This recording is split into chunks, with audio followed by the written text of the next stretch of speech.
Okay, so the reason I started this as a new clip, as you could see, just started up the vehicle after I had a chance to cool. Now, the vehicle was not overheating, just so you know. I made it home, 15 minutes. I had a timer on.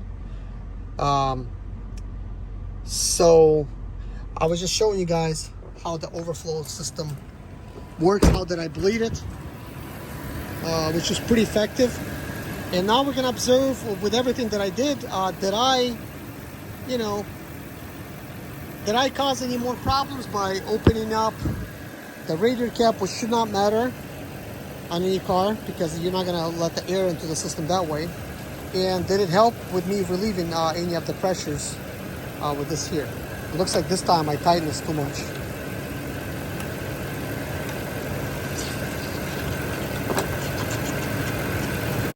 Hey guys, welcome to my Range Rover channel and welcome to the video. If you're having some overheating issues with your Range Rover or Land Rover, possibly Jaguar, because this is a Jaguar engine, as you already know, everybody's afraid of these Range Rovers because they're basically like overheating and there's lots of problems.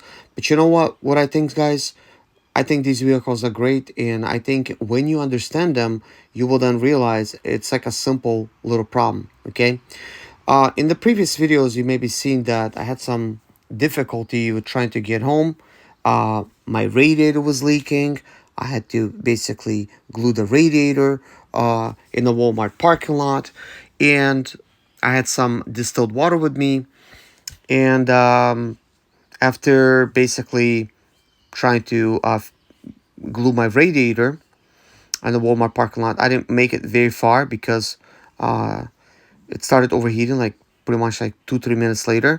So I had to quickly find another parking lot, and then I solved the issue. Finally made it home, which led me to question things, and I'm thinking like, what really happened? Why was it overheating and stuff like that? And now I actually have the answer. I know exactly what's going on. So what I want to tell you guys is this. Anytime that the engine is running or it's hot, even if the engine is off, and you try to open up the radiator cap on this, you try to open up a pressure relief valve, like what I'm doing right there, this will make your vehicle overheat. So what I'm doing right now is I'm basically demonstrating to you guys after basically the vehicle was just idling, everything was fine. And then I started basically messing with it right here, and water started coming out. What you're not seeing is actually air pocket being built up inside of the system as I'm doing this type of thing. But this is sort of like an experiment. So basically my vehicle is a guinea pig, so you don't have to have a problem with yours. So I literally recreated overheating issue again. And then it really did start overheating, as you will see a little bit later in the video. But take my word for it. I recreated the problem. And then I will show you exact solution to actually how to, on the cheap, let's say like you're somewhere on the road, whatever, you're like stuck, you don't have any special tools. There's really no other way out. Because otherwise this method would not be recommended because potentially you could cause some engine damage. But if your vehicle's already overheating, like you're just pulled over on the highway, it can't hurt to do this. So as it started overheating, immediately, before it even makes it to the red, like you see it starts overheating, pull over, shut the engine off. Set timer for 9 minutes. Make sure you have water with you, like always carry some kind of water with you. It's better to have distilled. Even better is to have like actual radiator fluid. So after that happens, well, yeah, watch my gauge. Look at that. See, it's overheating, right? So I actually was demonstrating as I started to leave my parking lot, it started overheating because it wasn't overheating, and then it started basically like overheating. But anyways, you wait 9 minutes, have water ready. You could be on the side of the highway, maybe you could be in some parking lot. Once 9 minutes passes, go ahead and open up the radiator cap and start. Oh yeah, so your fluid is going to start getting sucked down, okay? So I'm not sure how much fluid you lost, but start adding fluid and only add it to the cold fill mark. And if it's sucking up some more, add a little bit more. And then maybe you could go just slightly above the cold water mark. I would not add too much. Also, make sure you do have a good radiator cap. And if you know, like in this situation, if you know previously your Range Rover wasn't overheating and now all of a sudden started overheating, okay? Because you have to think about it. Did you do anything to the radiator? Did you open anything up? Did you replace any parts, maybe like a thermostat? If you did, then yes, there's a very good chance you let an air pocket into the system.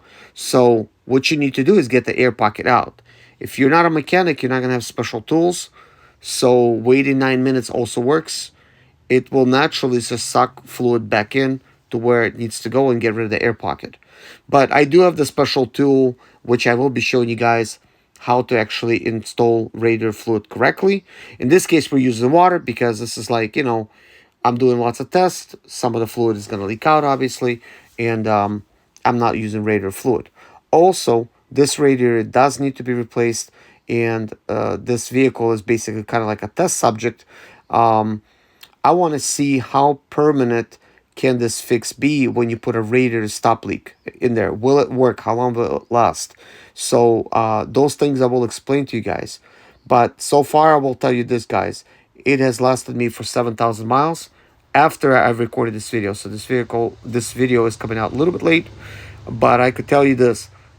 I have drove like this for 7,000 miles now, and it's fine, okay? I do have a brand new radiator. I have a brand new thermostat. I have a brand new water pump. But there's more tests that I want to do. For instance, I would like to do the test for the radiator pressure test to see if this glued radiator with a stop leak fix for like 20 bucks, will it actually hold 16 psi of pressure? I don't know. So I have to test this out. And then I also need to test, will it start overheating with this old radiator once I actually install the thermostat, because right now water is free flowing. So this is one thing to note. I do want to point this out in this video. Right now the thermostat is technically not there. It's just a thermostat housing. So if you have any overheating issues, I recommend go ahead and remove your thermostat, and then like thermostat housing, and just poke out with a screwdriver your thermostat out of there, and then put the housing right back, and then deal with the situation. If your vehicle will stop overheating, at least you will know it's not a thermostat. Water will have a chance to flow freely, because if you got a defective thermostat, it will also start overheating. And also when you have an air pocket, it's a lot harder to get rid of the air pocket instead of the engine on the cheap, if you don't have a proper type of pump to get the air out properly, the air pocket out properly. So in this situation, it will actually work best if you don't have any thermostat as a temporary solution, so you could actually get home and then possibly tow a mechanic, or at least save some money on the tow. You definitely don't want to be driving with the overheating, because you'll just blow your engine. And these are pretty good engines. These are 4.4 Jaguar engine that I have in my 2006. So I definitely want to kill that engine. But anyways, guys, I wanted to explain things to you before I show you how I actually get rid of this problem again. But I probably could have caused like a disbalance, where technically when that pressure is created, that pressure is needed to suck the water back into the system, because it needs to kind of push the water in. And by me opening it up, I could also be causing it not to properly suck the water in, which I don't know that for a fact, because I do believe this is a way for me to bleed the air out of the system. Last time I drained it and I let it cool, and I opened up this water bottle. Water still went back in, sucked it in just fine. So it worked. Got home, 15 minutes, just fine. But now we're back to overheating, which now I have to test my skills again. And it's surprising how how much is affected by this air being in a system. Like wow, you could immediately have an issue where you did not have an issue before. It's almost kind of like good to just leave it alone. Just don't even mess with it, because as you could tell, everything was working fine up until I messed with the system. Which I think this is kind of equivalent to the fact that, oh man, yeah, so like that's exactly kind of like what I'm thinking. So by me opening this up, right, it means the system is actually not holding pressure. It's kind of like almost having a bad radiator where the radiator is leaking. It found, the spot, like the weakest spot. So there's pressure created, but I am leaking it out of the system. Therefore, now the water is not going to go where it needs to, it's creating a problem. So it's sort of like I created a problem by opening this up. Sort of like I have a bad radiator, and the radiator currently is not leaking. Well, it started leaking a little bit over here, so I don't know what that is, but apparently it started leaking a little bit, which is not a good sign. But I really would like to fix this today without having to replace the radiator, just to see if it could be done with the radiator coolant leak fix, what I showed in the video before, because I did already fix it twice technically. Just I messed with it again, and now it caused more trouble. So it's been 8 minutes, and I really think I probably should wait about 10 minutes, but let's see what happens when I open up this water. Let's just see. So some of it starts leaking out, so we're gonna close it. And in this video, I guess we'll be able to tell whether or not it's longer than that, because once things are cool, it should technically suck this water back in.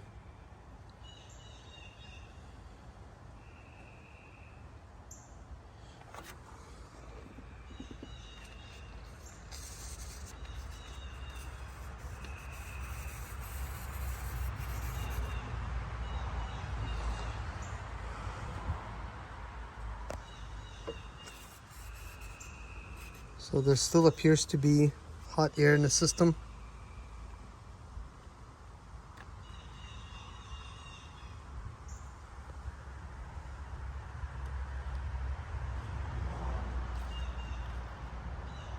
Okay, so 9 minutes and it starts going in. So let's get ready and add water as we're doing it, because this is how to get the air pocket out.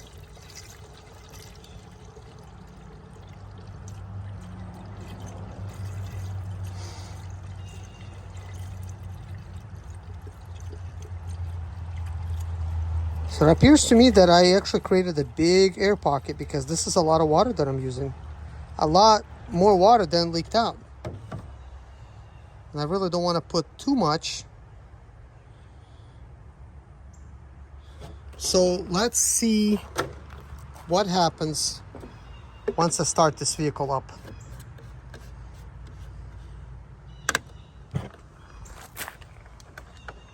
By the way, in case you're wondering, so this is the second gallon that I have used, and this is how much water is left. Now, last time it was a similar type of situation, guys. I've used almost 2 gallons, right? And I know some of it leaked out on the ground, and then the next day I poured the rest of it in, which I had a level right about what I have right now. And then we didn't have any more overheating issues. But what I'm kind of wondering is, where did the rest of the water go? Because we don't have any major leak right now. So let's go ahead and start it up.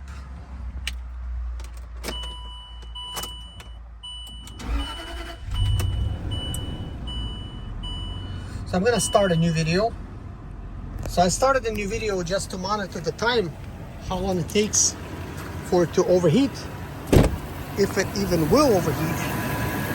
And I want to see if we have any air bubbles while the engine is actually running, and we're just gonna monitor them through this hole right there.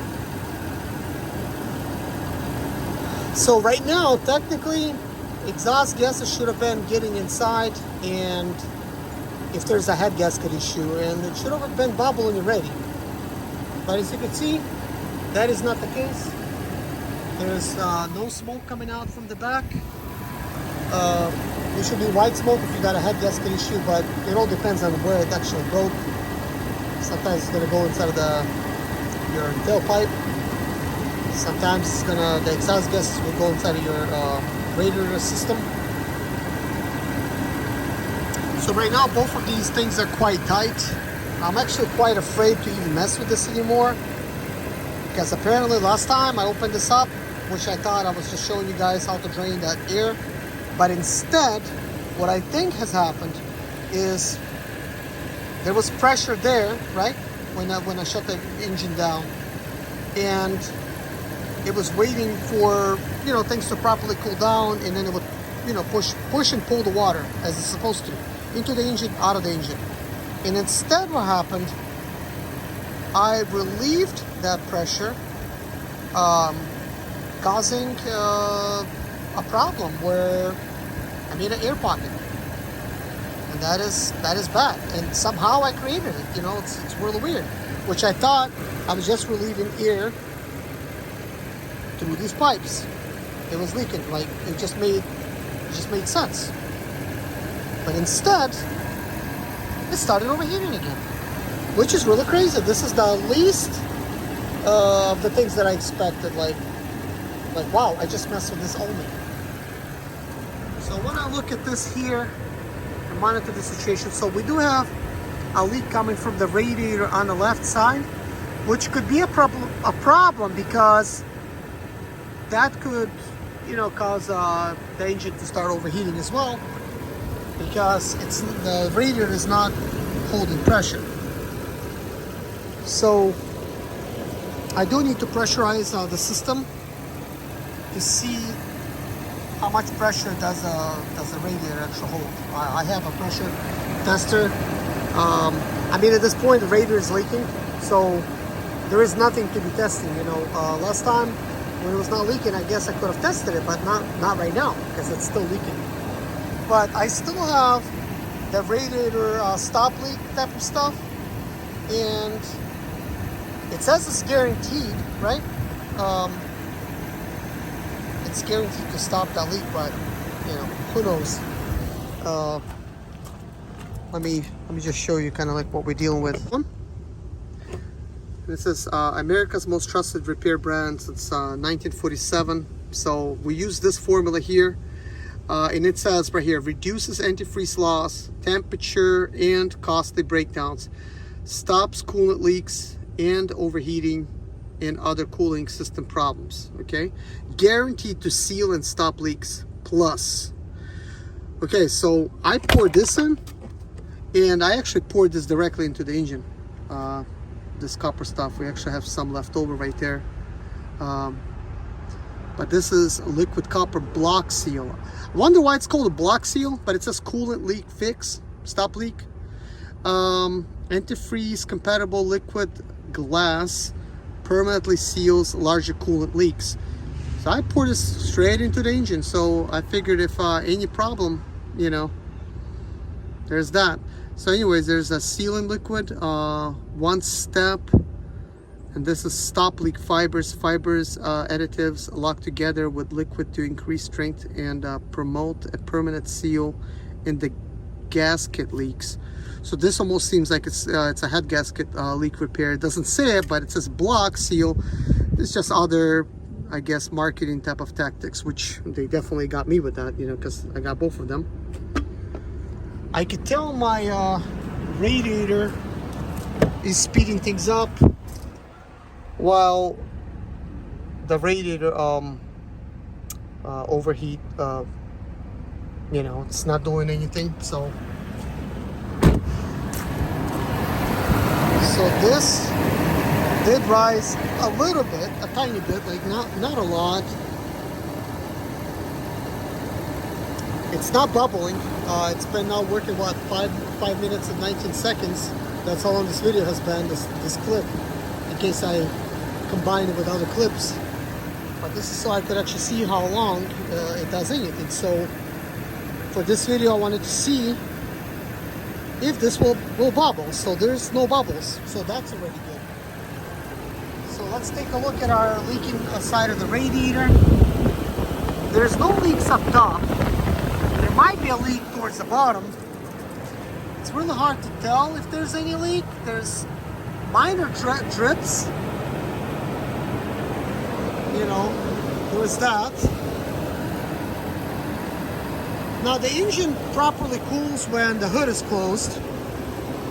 So right now it's open, so can't properly fit. So let me just kind of close some of these things here.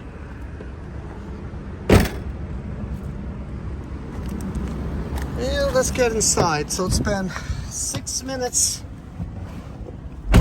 and 30 seconds. So now let's go for a drive. Let's see if I could even get out of my driveway with it not overheating, because it's kind of weird. It seems like the simplest things in life is what really fixes the problem. It's like I messed with the overflow thing to show you guys kind of like what's going on while the engine was running, and that was a mistake. You should not be opening up a radiator cap or the pressure release valve while the engine is running, because technically while it's running, it's designed to maintain a certain pressure so that the system can circulate the fluids. So when I opened it up, I ruined that and somehow was able to suck in air. So with the engine being shut off and me waiting 9 minutes for it to cool down, then I open up the pressure release valve and let some of the air out. And then it started sucking water in the tank. And by me adding more water in, it got enough water that it needed to basically seal up the air pocket that it had. Now, is there any more air pocket left in the system? I don't know. I'm really afraid to mess with it anymore. You know, this is kind of all new to me, guys, with these type of cars, because the only other car that I had was that was like very similar was a Cadillac, and that Cadillac was the year 2000, and it was a North Star engine. There's like little doggies running over here. I don't want to run them over. They're just like running in the road.